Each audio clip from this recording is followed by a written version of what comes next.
Thank you. My name is Bryan Bishop. I work with LedgerX, and LedgerX is pursuing regulatory approval from the CFTC for Bitcoin options and clearing. And 2 days ago, we received notification that we were approved for temporary registration for operating a swap execution facility.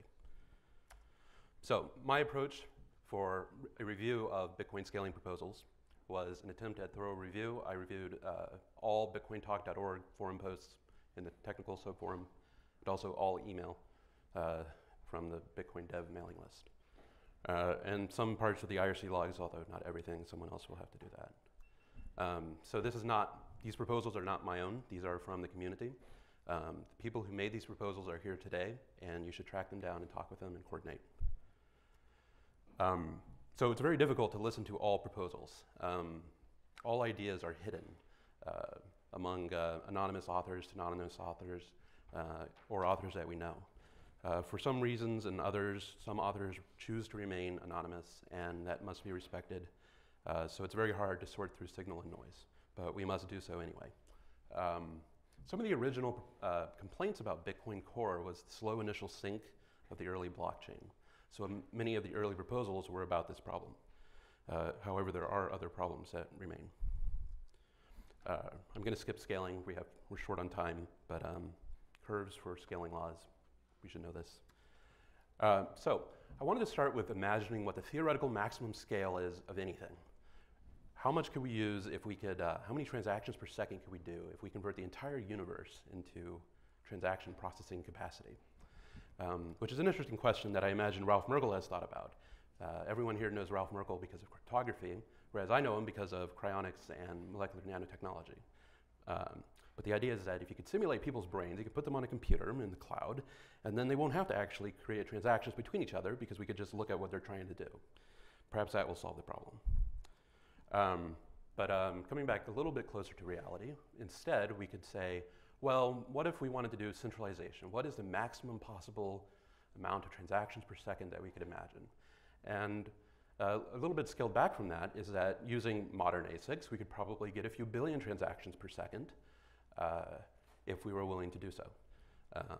Throw everything into a Postgres database, get rid of pay-to-pub key hash, and go from there.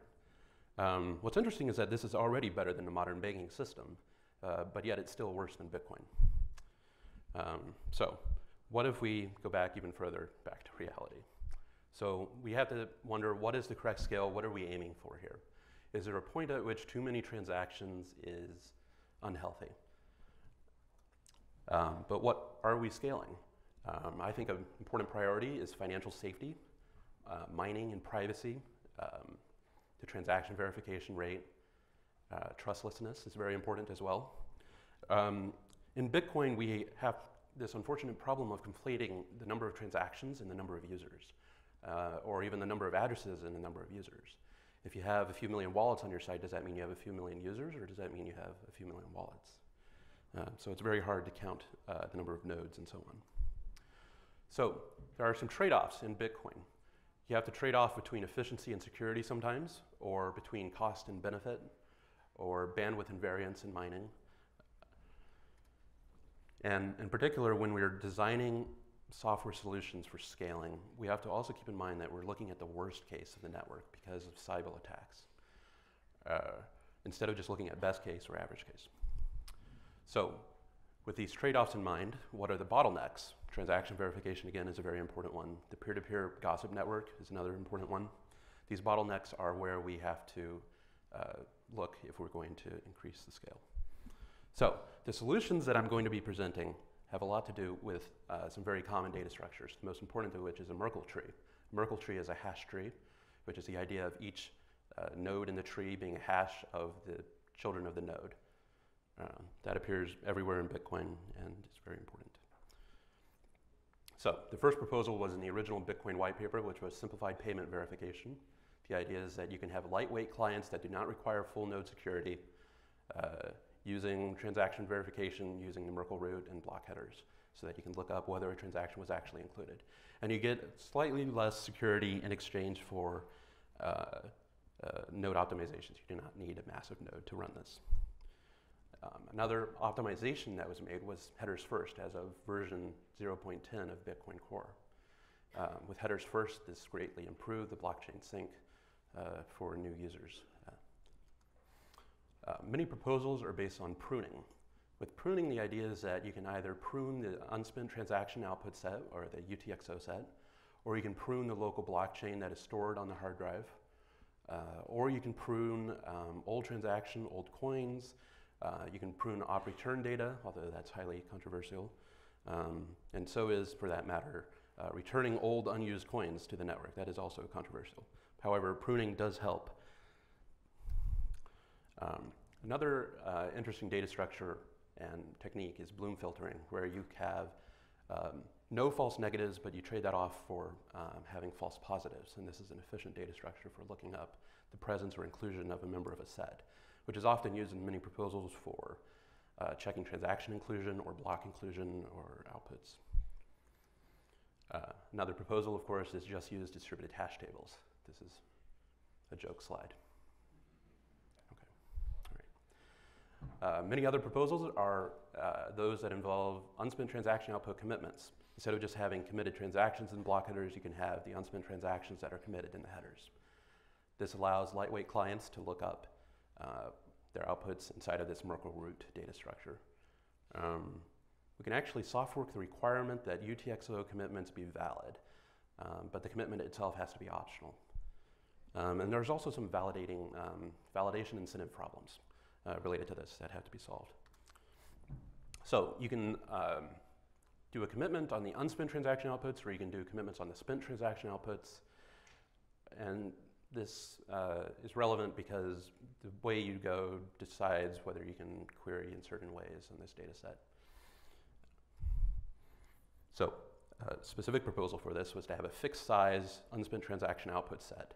You prune the old transaction outputs, and you make the wallets provide proofs that the old transaction outputs are still valid based off of other block headers that they're able to assemble. The idea is that we could have a way to make a fixed cost full node that does not vary over time with the size and scale of the network.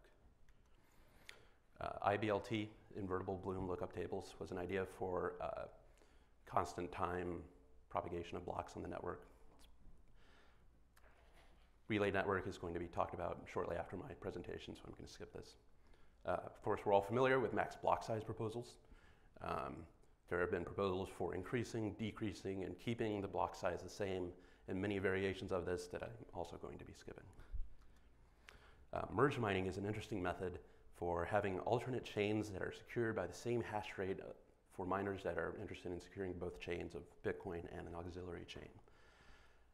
They are independent, although the auxiliary chain is capable of having block headers from the Bitcoin blockchain inside of their blockchain, and their clients are made to be compatible with this. Another proposal that was mentioned in the community was Fidelity-bonded ledgers. The idea is that you take out everything from Bitcoin except transaction and scripting, no miner validation for the most part.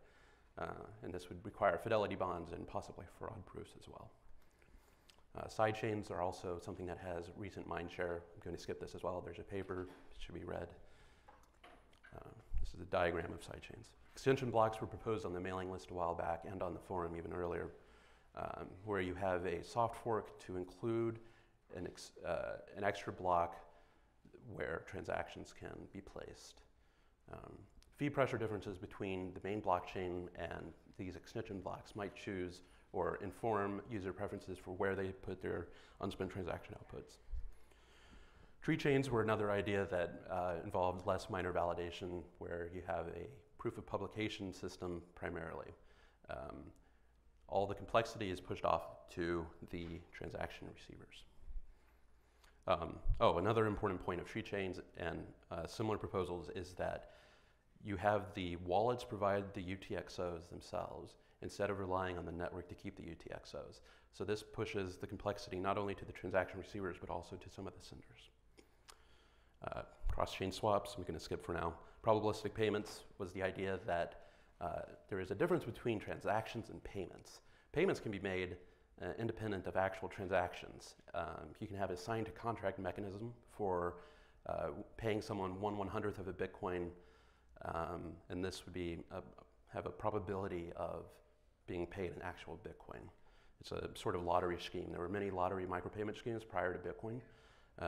So using that knowledge might help us towards probabilistic payments. Which brings us to proof of work payment, which is the idea that you can make your receiver of your Bitcoin transaction essentially a mining pool, and then you mine for them, and that's your payment, because you can use proof of work as evidence that you have some economic burn rate, I guess, is a simplification. And this has interesting privacy benefits as well. So before I get to payment channels, there's this concept of cut-through, which is that if you are transacting to 200 different people, and those 200 different people all pay the same person, and if you're willing to forego fast confirmations, then you might as well just skip the intermediate step, and you can press all these transactions at the same time, and then only have one transaction to the final destination. That's the concept of cut-through. Payment channels are a mechanism for doing something similar, except you have an open channel where you can send money back and forth to someone, and this has been evolved into a concept for a network of hubs or nodes that are communicating with each other and providing payment routing. There is a paper for this as well. I'm going to skip this because it has recent mindshare, and there is a talk as well. This is a diagram that shows the Lightning Network. It's just reinforcing the idea that there are sequences of transactions that have to be pre-signed before you fund them. For revocation and hash time lock commitments and commitment transactions as well. Many proposals use fraud proofs, which is the idea of being able to prove that fraud was committed. If we were to convert the entire Bitcoin system into requiring fraud proofs, we would need each of the verifications that miners perform to be capable of proving fraudulent, such as false minting or inflation. Every check that is in Bitcoin Core would have to be, every consensus check in Bitcoin Core would have to be converted into this style. Which brings us to proof of treachery, which is the idea that perhaps you could have a single node on the network performing everything that is Bitcoin. And as long as it is truthful and following the rules, no one would send fraud proofs. And you could also imagine that invalid state transitions would be either impossible or at least provable that they were invalid. Many proposals use something called SNARKS, succinct, non-interactive arguments of knowledge. The idea is that you can prove faithful execution of code, which is a really neat concept. Check the witness instead of executing the code yourself. It is sublinear in size of the length of the execution or the number of operations in the execution. So you can prove this without rerunning the code. So one example might be a validated history replacement where you take the prior blockchain and just toss it out, and you provide instead a giant chunk of validation instead that is a proof that the prior blockchain existed. Similar idea is where you have an unspent transaction output commitment where you have proofs of authorized modifications for either adding or removing UTXOs. And again, wallets would be providing some of these proofs to receivers and to miners. This would provide sublinear blockchain growth. Now, there are some limitations to this. One is that it's trusted setup. Provers are very slow. Right now, it would not work for Bitcoin. There's untested cryptography here, and there was a recent security hole in libsnark, which is very interesting. That's a link to the paper. I believe that interesting directions to look into would include publicly verifiable computation, multi-party computation, remote attestation, and also different SIG hash types will also provide scaling benefits, just like with Lightning Network using this idea of being able to sign a transaction before you fund it. You can use that in many other scenarios as well. So if we could find a way to get the blockchain to grow with respect to time sublinearly, or have a constant size, I think that would have huge scaling benefits that would be quite profound. Basically, that's the holy grail. Wallets providing their own unspent transaction outputs and proofs would also be a huge benefit. It's interesting to note that we don't actually care what the history is as long as it doesn't change. And as Andrew Miller pointed out once, most of Bitcoin and everything that's interesting in Bitcoin or cryptography turns out to be Merkle trees and then complicated variations of other cryptography on top of Merkle trees. So when I was doing this review of bitcointalk.org and the mailing list, I produced many bookmarks. There's a link here. You can get this in the presentation on the IRC channel. We'll have a link. I'm also collecting Bitcoin technology inventions, and this is going to be used to produce a wiki page that summarizes a lot of things that might have been missed. That's it. Thank you.